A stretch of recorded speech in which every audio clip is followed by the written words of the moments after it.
Hartelijk welkom bij de tweede aflevering van Ringkrieën met de Sterren. Zoals je ziet zijn de sterren volop in training. Het wordt een spannende dag. Aan het eind van deze dag nog geen afvallers. Of het moet van het paard zijn. En dit zijn in het kort de deelnemers van Ringkrieën met de Sterren. De weerman van Zeeland, Jos Broeke. Wethouder van Borselen, Marga Vermu. Tattoo-koning Rinus Suissa. Topscorend voetballer Arjan Human. Miss Peking Express Miranda Slabber. Gedeputeerde Twan Poppelaars. Zakenvrouw Scarlett Kwekkeboom.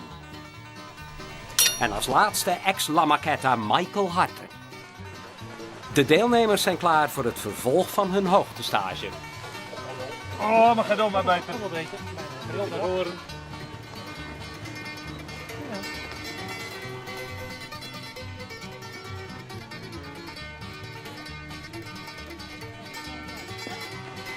Oh ja, deze zit een stuk anders. Die beweging ken ik nog van vannacht.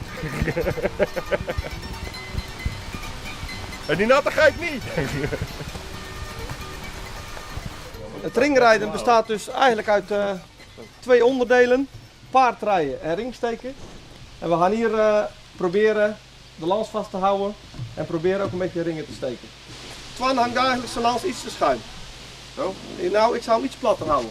Dan krijg je meer zicht, want je moet die punt die moet straks precies zo in die ring houden. Ja. En hoe vlakker je je lans houdt, hoe makkelijker of het is.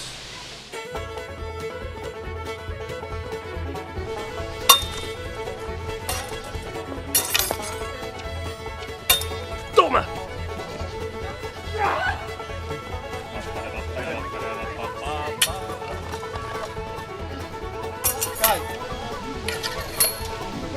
Kijk, je ziet wel dat op de fiets toch makkelijker is. Kijk, de sportmensen komen eruit. Ja, de paardrijden ging nog. Nou, daarom. Alleen nu de combinatie nog. Dan is het heel... Ja, oké. Ik ben al 60 en dan 38. Jongens toch! Wat een moeilijke sport. Om te kunnen ringrijden heb je eigenlijk zo'n prachtig Zeeuws trekpaard nodig. Schitterend in ons landschap, heerlijk om op te rijden. En wat zijn het toch lieve dieren.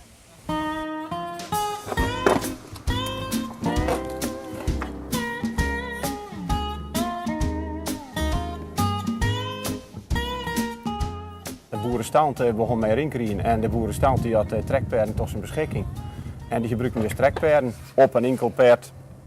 Een riepaard, nee, zijn we van de Schellenboer of zoiets eigenlijk. Zo van een of andere rieke boer die nog ons noemen we dat een clipper, een riepaard voor de Tilbury zijn maar. Maar in principe zijn we 95% was trekpaarden.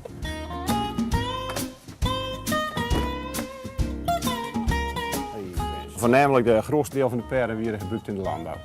En eventueel ja, natuurlijk allerlei bodes en toestanden die ook alles met paarden deden. Slepers die vrachtjes vervoeren in de stad en op de dorpen en van de dorpen naar de stad en terug. Hoe verder u terug gaat in de geschiedenis, hoe lichter van type of de paarden wieren, iets kleiner, ook lichter van bouw. Kom je op een gegeven moment zeggen, pakweg 100 jaar terug en je zit op Walcheren en het Walcherse paard, die had een eigen ras. Nou, en dat paard is ongeveer zijn we pakweg tot de Tweede Wereldoorlog in stand gebleven. En toen is het langzamerhand, toen waren ze eigenlijk al een beetje bezig, dat te vermengen met Belgische trekpaarden.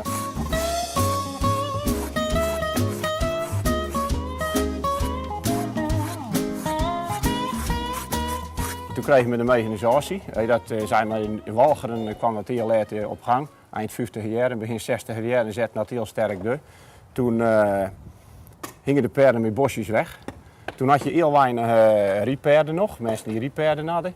En dat was voor de ringkriegersvereniging eigenlijk best wel een probleem, want er werden geen paarden meer beschikbaar om ring te gerien. Begin 70 jaar kregen een opleving zijn, maar dan hingen er mensen voor het ringkrieën paarden houden, of je nooit gezien had. Vroeger was het voor de landbouw en een bizak was ringkrieën, maar nu weer de ringkrieën weer hoofdzak. En bizak, dat waren wat andere dingetjes. Dus er hingen mensen die gingen ook werkpaarden kopen.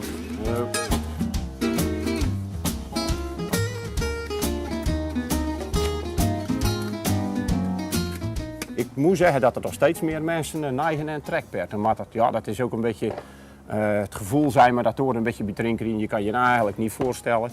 Een ringrieën zonder trekpaarden. Dan zou het toch zonder 3 paarden afbreuk te doen een tikje minder wezen.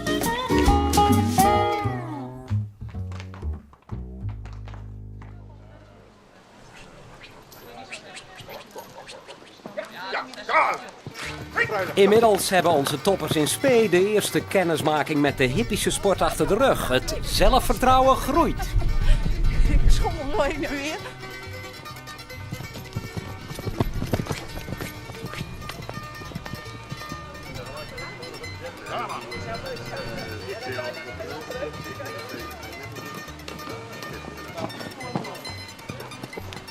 Ik vond het niet verkeerd gaan. Het is even wennen.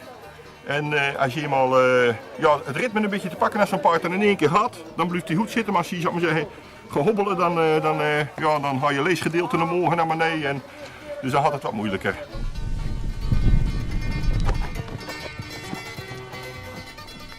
Je hebt de eerste keer gehaloppeerd.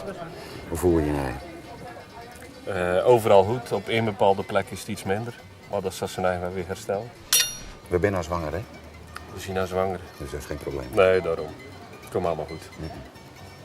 Zonder geen 7 oren zou zetten, dominee graag zou zien, maar... Dat zei ze. Daarom.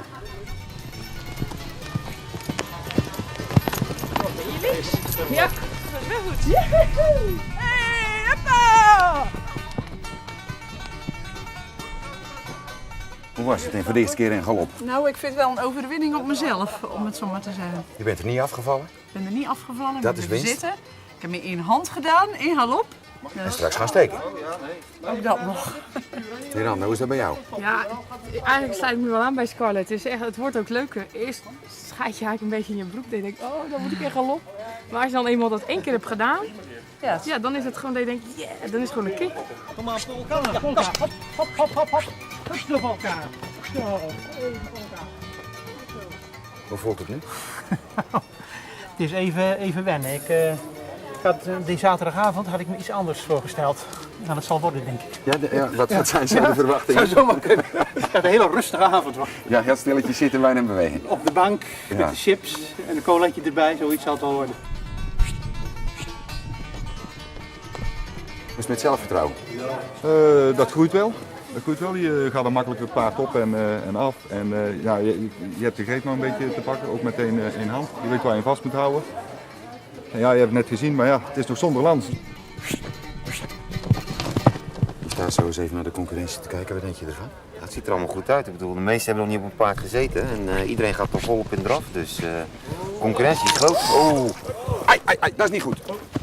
Blijf even op je plek, Mara, want je ging met je voet omheen. Ja, val mij. Schouders beperkt. Even rustig. Ja, hier is nog het... Ja, even voelen, zie je weg, tegen begint het daar. Even kijken hoor, op het gemakje. Nou, dat is dit been is dat geweest. Dan maar eens eventjes te benen. We gaan even lopen. Maar eens even... Ja, gaan we dat met. bestand aan je steutje. Ja, dat geloof ik ook wel, maar misschien hou je je weg rood. Nee, echt niet. Nee, goed, je voelt wel wat, maar gewoon reuze mee. Ik viel eigenlijk redelijk langzaam. Hè? We zullen dat nog eens Zeker, terugkijken. het is gerek. Je viel redelijk langzaam. Ja. En dat hebben wij op beeld. Oké. Ja, En dan valt het misschien, een schrik je er misschien toch nog even op. Nee hoor.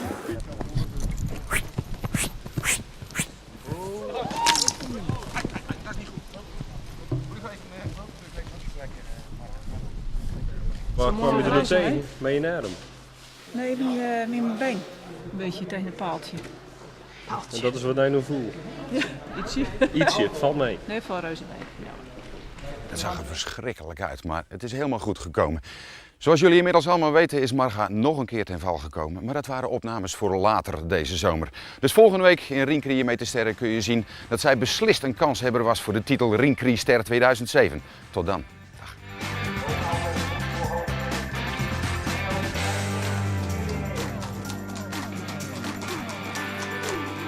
Ja hoor, allemaal stil. Ring goed. Ja, hij steekt er. Hij steekt er weer. Ja, hij is er wel weer. I love Redden! Kijk, het publiek geeft ook een klein applausje.